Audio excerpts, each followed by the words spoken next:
सर्वशक्ति संपन्न हो, शक्ति विकास न होय, सतचित आनंद रूप जो ब्रह्म कहावे सोय।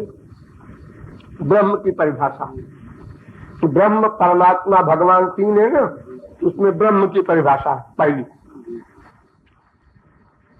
व्याख्या, ज्ञान मार्गी अद्वैती स्वयं को ज्ञान शक्ति संपन्न मानकर कहते हैं।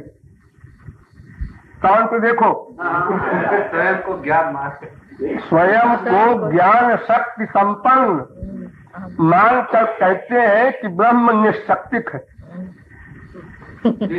आपने को ब्रह्म कर दिया।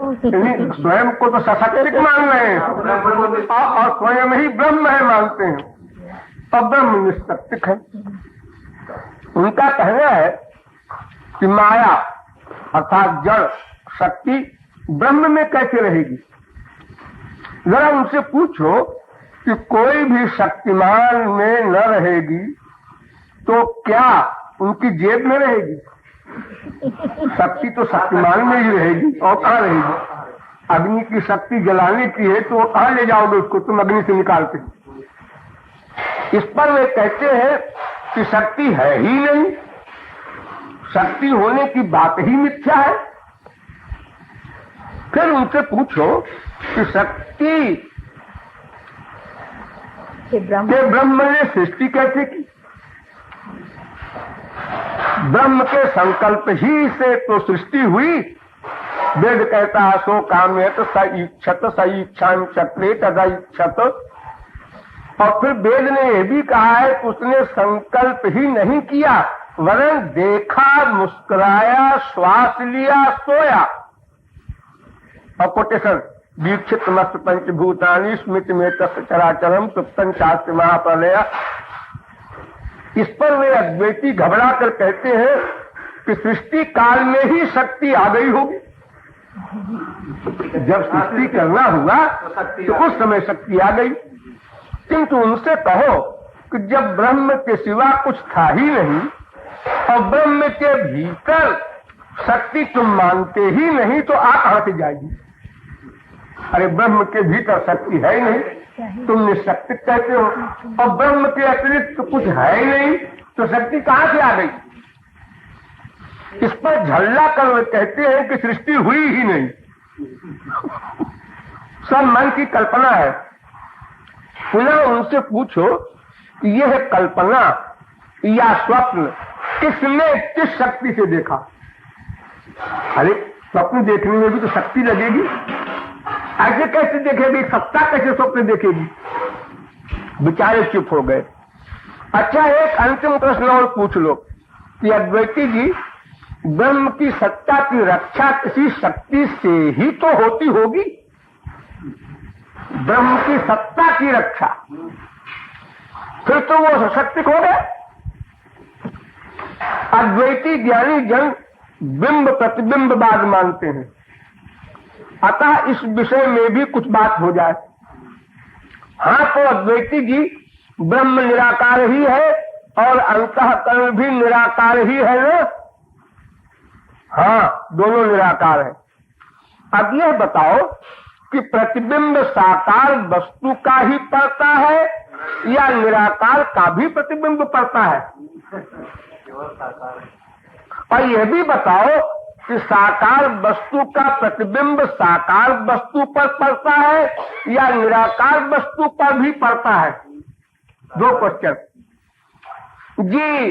साकार वस्तु का ही प्रतिबिंब साकार वस्तु पर ही पड़ता है, तो फिर निराकार ब्रह्म का प्रतिबिंब निराकार अंतःकरण पर कैसे पड़ा?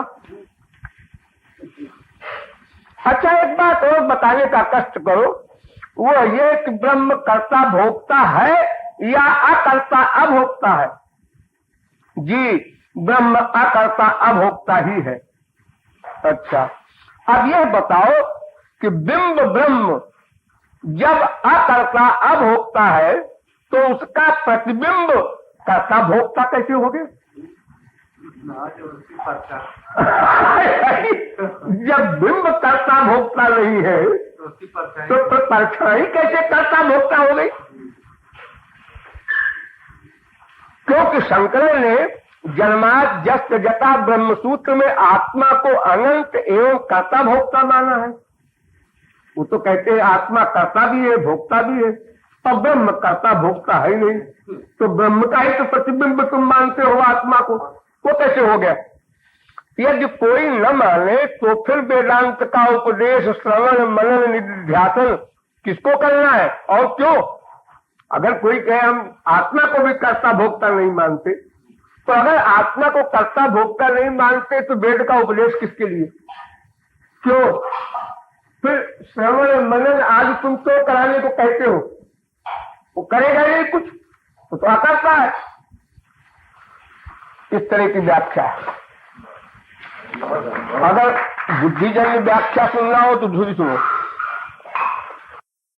ब्रह्म किसे कहते हैं, परमात्मा किसे कहते हैं, भगवान किसे कहते हैं, इसकी परिभाषा लिखी है 3 दोहे में तीनों कि सर्वशक्ति संपन्न हो।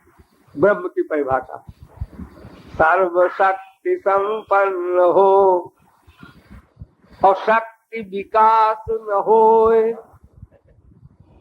शक्ति तो है लेकिन उसका विकास नहीं होता। और सच्चित आनंद रूप जो तो ब्रह्म कहावे सोए।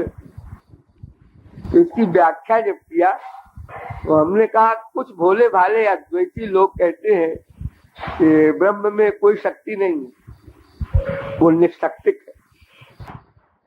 मैं उनसे कुछ बात करना चाहता हूँ। अब मैंने जो एक एक प्रश्न किया और स्वयं उत्तर दे रहे हैं, इस पर अद्वैती ये उत्तर देते हैं, लेकिन फिर हमारा ये प्रश्न है, इस पर अद्वैती ये उत्तर देते हैं, फिर हमारा ये प्रश्न है, अब अद्वैती साथ चुप हो गए। बड़े मजेदार ढंग से लिखा है, थोड़े सरल शब्दों में जैसे बोलते हैं ना ऐसे लिखा। बचा बचा शब्द कृष्ण न आने पावे, समझ जाए लोग।